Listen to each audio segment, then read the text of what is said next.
이 시편 33편은 다윗의 유명한 찬양시 가운데 하나입니다. 여러분들 그 고난 주간이 시작되기 전 종료주일이라고 하죠. 예수님께서 예루살렘에 이렇게 고난 받기 위해 예루살렘에 입성하실 때 예루살렘 주민들이 이 종려나무 가지를 들고 나와서 호산나 호산나 다윗의 자손이여 이렇게 예수님을 향해서 함성을 지르면서 이렇게 찬양을 하는 장면들을 다 아실 겁니다. 그런데 그때 보면 몇몇 바리새인들이 예수님을 책망하는데요. 지금 이렇게 예수님을 향해서 소리 지르며 찬양하는 사람들을 멈추게 하라고 이렇게 예수님을 꾸짖습니다. 그런데 그때 예수님께서 이 바리새인들에게 뭐라고 대답하시냐면, 저들의 찬양을 이렇게 멈추게 되면 하나님께서 돌들을 들어서 하나님을 찬양하게 될 것이라고, 돌들을 이렇게 소리 지르게 될 것이라고 이렇게 예수님께서 말씀을 하십니다. 그 말의 의미는 지금 저들이 예수님을 향하여서 이렇게 찬양하는 것이 합당한 찬양이다, 마땅히 하나님께 올려드려야 할 영광을 이렇게 올려드리는 것이다 라는 그런 의미의 말이죠. 여러분, 이처럼 찬양은 우리가 하나님께 마땅히 올려드려야 할 경배입니다. 그래서 여러분, 하나님은 뭐 우리의 어떤 형식적인 고백 말고요, 그냥 예배당에 앉아서 찬양 시간이니까 뭐 안 부르기 뻘쭘하니까 그냥 따라서 마지못해서 부르는 그런 형식적인 찬양 말고, 정말 우리 마음에서 우러나오는 이 기쁨의 고백들, 하나님을 향하여 드리는 이 사랑의 고백들, 이러한 우리의 찬양을 하나님은 너무너무 기뻐하신다는 것입니다. 우리가 그렇게 하나님 앞에 진정한 찬양을 올려드리게 될 때 그 찬양 가운데에는 놀라운 역사가 일어납니다.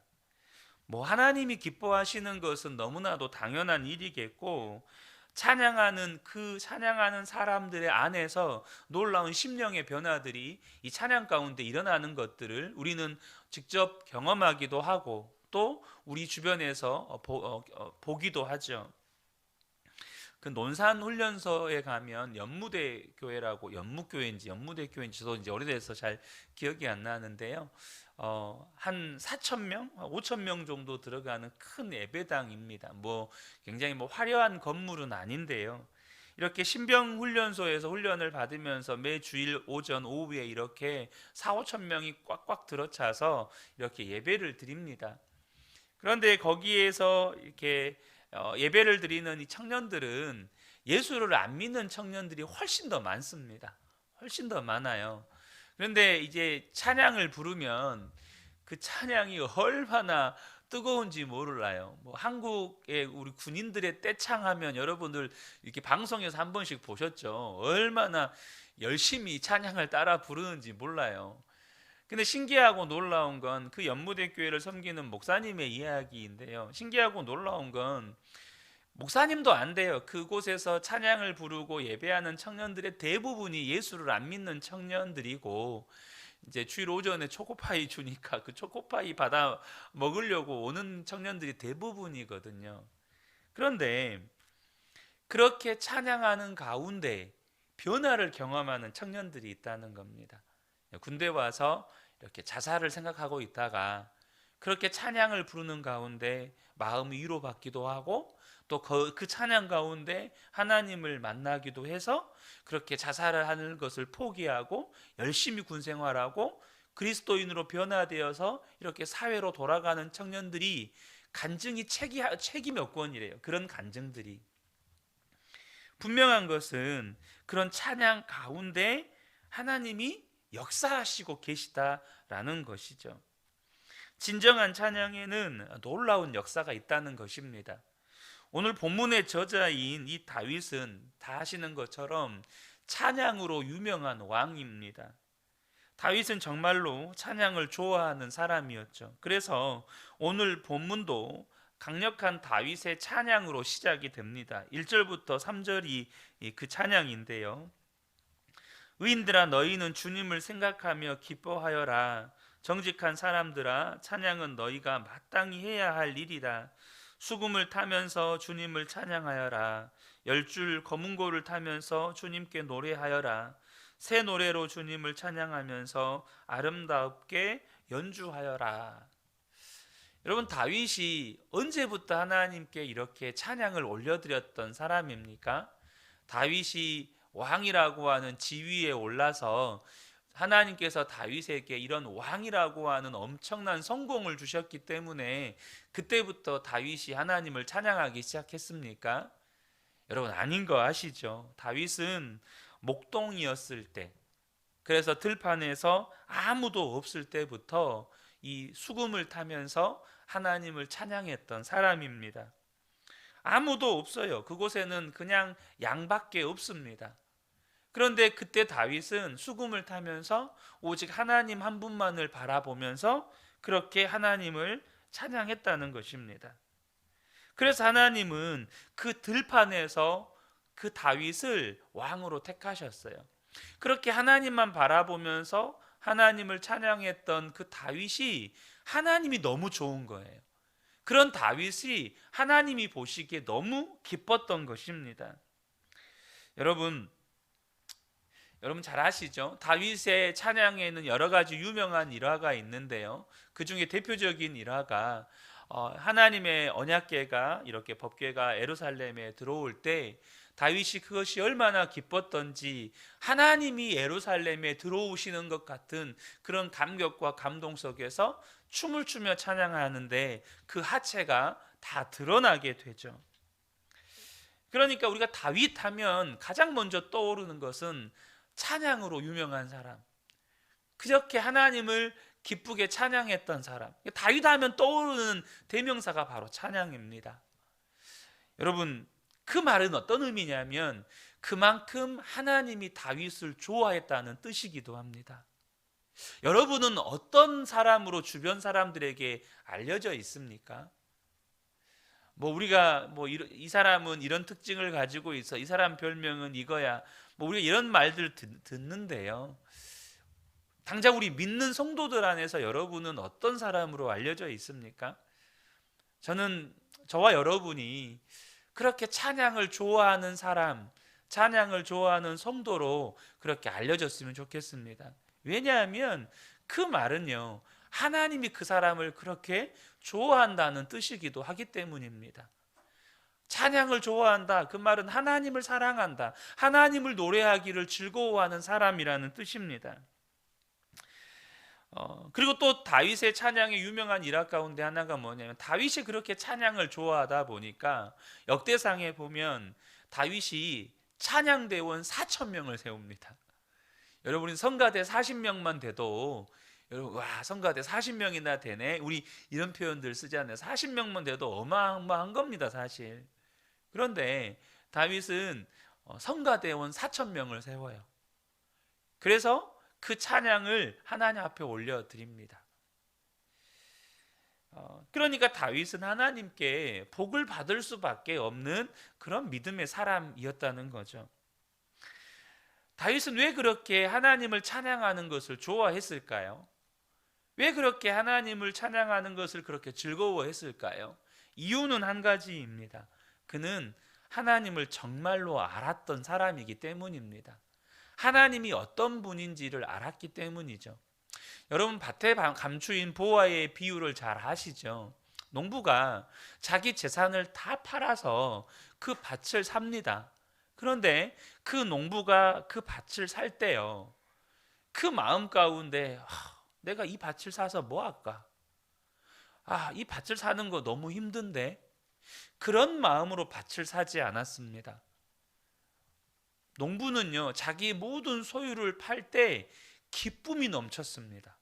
자기 모든 소유를 팔면서도 기쁨이 넘쳤어요. 그 이유가 뭡니까? 밭에 감추인 보화가 있다는 걸 알았기 때문입니다. 그 보화가 자신의 모든 소유를 팔고 그것을 사는 것보다 비교할 수 없는 은혜요 값진 선물인 것을 알았기 때문입니다. 그러니까 다윗이 이렇게 하나님을 기쁨으로 찬양했던 이유는 하나님을 그만큼 알았기 때문이에요. 하나님이 너무너무 좋았기 때문입니다. 우리가 하나님을 정말로 알고 나면 어떤 처지와 형편에서도 찬양이 나옵니다. 다니엘의 세 친구가 풀무불에 던져질 위기에 있습니다. 그런데 뭐라고 이야기합니까? 하나님이 건져주실 겁니다. 그러나 그리 아니하실지라도 우리는 하나님 찬양할 겁니다. 이것이 풀무불에 던져지기 직전에 다니엘의 세 친구들의 고백이었습니다. 욥이 모든 재산을 다 잃고 또 자기의 자식들까지 하루아침에 다 죽었습니다. 엄청난 충격이죠. 여러분, 이것은 사실 일반인이라면 정신줄을 놓아도 이상하지 않을 만큼의 충격입니다. 그런데요, 욥이 뭐라고 고백합니까? 그 기가 막힌 상황에서도, 그 끔찍한 순간에서도 하나님께 찬양을 하겠다고 고백을 합니다. 초대교회 사도들이 예수님 때문에 매를 맞고 감옥에 끌려가서 또 갇히게 됩니다. 그런데 여러분 잘 아시는 것처럼 그들이 그 형편에서 어떤 선택을 합니까? 하나님을 찬양하는 선택을 합니다. 어떻게 그럴 수 있습니까? 욕을 해도 지금 부족할 판인데, 정신줄을 놔도 지금 이상하지 않을 형편인데, 여러분 어떻게 찬양이 나올 수 있죠? 이유는 한 가지입니다. 하나님을 알았기 때문입니다. 저와 여러분이 하나님을 정말 알게 되면 어떤 처지와 형편에서도 찬양하게 된다는 거예요. 이것이 하나님을 아는 사람의 놀라운 특징입니다. 어떤 처지와 형편에서도 찬양이 나오고, 어떤 처지와 형편에서도 감사가 나오고. 세상에 죄 짓는 사람들 많죠. 술꾼도 많고 도박꾼도 많고 사기꾼도 많습니다. 근데 여러분, 그 사람들이요, 형편이 안 좋아서 술꾼 되고 도박꾼 되고 사기꾼 됩니까? 그렇지 않죠. 형편이 좋은데도 늘 불평하고 힘들다고 말하는 사람들입니다. 이유는 하나죠. 왜 우리가 형편이 좋아도 힘들다고 말하고 원망하고 불평을 할까요? 이유는 하나입니다. 하나님을 모르기 때문입니다. 하나님을 모르기 때문에 형편이 좋은데도 원망이 나오고 불평이 나오는 겁니다. 호세아 4장 1절을 보면 호세아 선지자가 탄식하면서 이런 말을 전합니다. 이스라엘 자손들아, 여호와의 말씀을 들으라. 여호와께서 이 땅 주민과 논쟁하시나니 이 땅에는 진실도 없고 인애도 없고 하나님을 아는 지식도 없다. 하나님을 아는 지식도 없다는 거예요. 그래서 무슨 일이 일어납니까? 호세아 4장 6절을 보면 내 백성이 지식이 없으므로 망하는도다 라고 말씀합니다. 여러분, 우리의 삶에는 힘든 일이 계속 생깁니다. 그런데요, 저와 여러분이 힘들다고 말하기 전에 꼭 점검해 보셔야 할 것이 있습니다. 나는 이것이 힘들 수밖에 없을 만큼 하나님에 대한 지식이 이 정도밖에 안 되는가? 나는 이것을 힘들다고밖에 말할 수 없는가? 라는, 내가 지금 하나님에 대해서 얼만큼 알고 있는가에 대해서 점검해 보셔야 한다는 겁니다. 시편 33편에 보면 아까 좀 전에 다윗이 그렇게 하나님을 찬양할 수 있었던 이유가 하나님을 정말 진짜 알았기 때문이라고 말씀을 드렸죠. 오늘 이 시편 33편에 보면 다윗이 하나님에 대한 신앙 고백을 하고 있는데요, 여러분, 신앙 고백이 뭡니까? 내가 하나님을 알고 하나님을 믿는 바에 대한 고백입니다. 그러니까 다윗은 하나님에 대해서 이렇게 알고 있었다는 거예요. 다윗이 그렇게 하나님을 찬양할 수 있었던 이유가 하나님에 대해서 이렇게 다윗이 알고 있었기 때문에 찬양이 되어질 수밖에 없는 겁니다. 다윗이 4절에 이렇게 고백합니다. 주의 말씀은 언제나 올바르며 그 하시는 일은 언제나 진실하다. 5절에는 주님은 정의와 공의를 사랑하시는 분, 주님의 한결같은 사랑이 온 땅에 가득하구나. 6절과 7절을 보면 하나님께서 천지 창조를 하신 것에 대해서 말씀하고 있습니다. 또 8절과 9절을 보면 하나님께서 말씀으로 모든 것을 다스리고 계시다는 것을 말씀하고 있어요. 한마디 주님의 말씀으로 모든 것이 생기고 주님의 명령 한마디로 모든 것이 견고하게 자리를 잡는다. 그러니까 온 우주 만물을 다스리시는 하나님에 대한 이야기를 합니다. 10절부터 12절을 보면 주님은 문 나라의 도모를 흩으시고 민족의 계획을 무효로 돌리신다. 무슨 말입니까? 하나님께서 나라와 민족까지도 하나님께서 다스리시고 통치하시고 경영하신다는 것을 고백합니다. 그래서 12절에 보면 주님이 그들의 하나님이 되시기로 한 나라 곧 하나님이 그의 기업으로 선택한 백성은 복이 있다. 하나님이 모든 나라와 민족을 다스리시니까 그 하나님께 선택받은 백성이 가장 복 있는 백성이라는 거예요. 아멘 아닙니까? 여러분, 모든 민족과 나라를 다스리시는데 그 하나님께 택함받은 백성이 복 있는 백성이죠. 그 하나님께 택함받은 저와 여러분이 세상에서 가장 복받은 사람들입니다. 13절 14절을 보면 주님은 하늘에서 굽어보시며 사람들을 낱낱이 살펴보신다. 한 사람 한 사람 하나님이 다 살펴보신다는 거예요. 모든 사람들 다 지켜보신다는 거예요. 그러니까 원망하고 불평할 일이 없다는 겁니다. 왜요? 하나님이 다 알아요. 하나님이 다 알고 계세요. 어떤 사람의 악함도 어떤 사람의 죄도 하나님의 눈에서 벗어날 수가 없다는 거예요. 내가 억울한 일 당해도 하나님 알고 계신다는 거예요. 18절 19절을 보면 그렇다. 주님의 눈은 주님을 경외하는 사람들을 살펴보시며 한결같은 사랑을 사모하는 사람들을 살펴보시고 그들의 목숨을 죽음의 자리에서 건져내시고 굶주릴 때에 살려주신다. 하나님을 사랑하는 사람들을 하나님 반드시 구원하신다는 거예요. 그러니까 다윗은 그냥 하나님을 믿은 게 아닙니다. 하나님에 대해서 너무 많은 것을 알고 있는 거예요.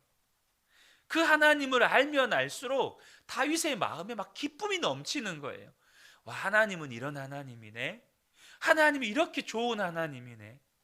여러분, 어떤 사람을 만나면요, 그 사람에 대해서 알면 알수록 그 사람의 좋은 점이 너무 많은 거예요. 그러면 여러분 어떻습니까? 그 사람을 만나는 게 행복하잖아요. 그 사람을 만나는 게 즐겁지 않습니까? 그 사람의 좋은 점이 너무 많으니까 만날 때마다 그 사람의 좋은 점들이 막 드러나요.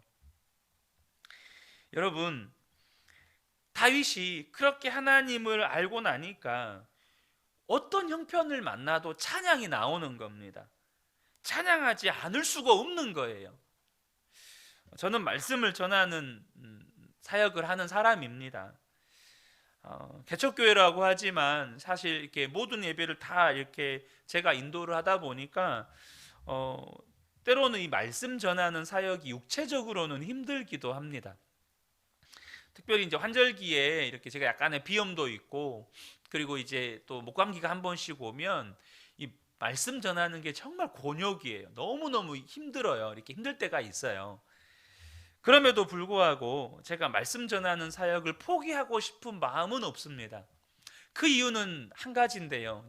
다른 게 아니에요. 제가 말씀을 전하기 위해서 말씀을 준비하고 또 준비한 말씀을 이미 다 준비한 거잖아요. 근데 말씀을 전하면서 준비하면서 은혜 받고 전하면서 은혜 받는 은혜가 너무 커요. 그러니까 말씀을 준비하면서 주시는 은혜, 또 그 말씀을 제 입으로 선포하면서 준비하면서 경험하지 못했던 또 은혜를 말씀을 전하면서 경험하기도 합니다. 그러다 보니까 저는요, 종종 드리는 말씀이지만 우리 성도님들보다도 더 은혜 받고 싶은 이기적인 목사입니다. 그러니까 말씀을 통해서 하나님을 알게 되는 것이 제게는 너무나도 놀라운 은혜 가운데 하나입니다. 사랑하는 성도 여러분, 저와 여러분이 분명하게 아셔야 되는데요, 하나님을 아는 것보다 더 중요한 것은 없습니다. 우리의 삶에 하나님을 아는 것보다 더 중요한 게 없어요.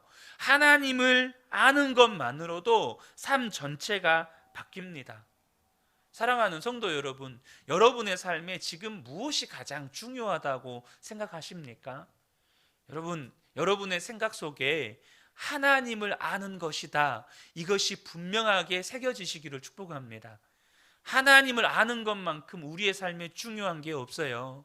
그래서 여러분, 이 새벽에 우리가 하나님을 예배할 때, 여러분, 저와 여러분이 하나님을 알게 되었다면 그것이 놀라운 축복인 겁니다. 우리에게 또 다른 찬양의 이유가 생긴 거예요. 우리에게 또 다른 기도의 제목이 생긴 겁니다. 또한 우리의 삶에 또 다른 변화의 영역들이 생겨간 거예요. 내가 하나님을 새롭게 알게 되었다. 그것은 여러분, 내 삶에 또다시 변화되어질 영역이 생겼다는 겁니다. 다윗은 그렇게 하나님을 알았습니다. 특별히 여러분, 다윗 때에는요, 모세 오경 외에는 성경이 없었습니다. 성경이 거의 없었어요. 그러니까 어때요? 여러분, 다윗이 하나님을 알았던 건 성경을 연구해서 알았던 게 아닙니다. 성경을 연구해서 지식으로 알았던 게 아니에요. 뭡니까? 그렇게 하나님을 찬양하면서 하나님께서 다윗에게 계시해 주신 겁니다. 다윗의 눈을 열어서 하나님을 알게 해주신 겁니다. 다윗의 이 찬양의 고백으로 들려졌던 자신이 알고 있는 하나님은 하나하나가 다윗이 삶 속에서 경험했던 하나님이었습니다. 얼마나 놀랍습니까? 자신이 경험한 하나님을 시로 하나씩 고백하고 있는 겁니다. 사랑하는 성도 여러분, 저와 여러분의 삶에도 이와 같은 시편이 쓰여져 갔으면 좋겠습니다. 내가 알았던 하나님을 삶에서 경험하게 되어지고, 그 하나님이 너무 기뻐서 하나님을 향해서 찬양의 고백이 나와지고, 그것이 저와 여러분의 예수 동행일가 되었든 묵상 노트가 되었든 거기에 기록이 되는 겁니다. 얼마나 놀라운 은혜입니까? 그러면 그것이 저와 여러분의 시편이 되는 겁니다. 이 새벽에 함께 예배한 우리 모든 성도님들께 날마다 하나님을 더 깊이 알아가고 더 많이 알아가고, 그래서 날마다 그 입술에서 하나님을 향한 기쁨의 찬양의 고백이 흘러넘치게 되시기를 예수님의 이름으로 축복합니다. 아멘.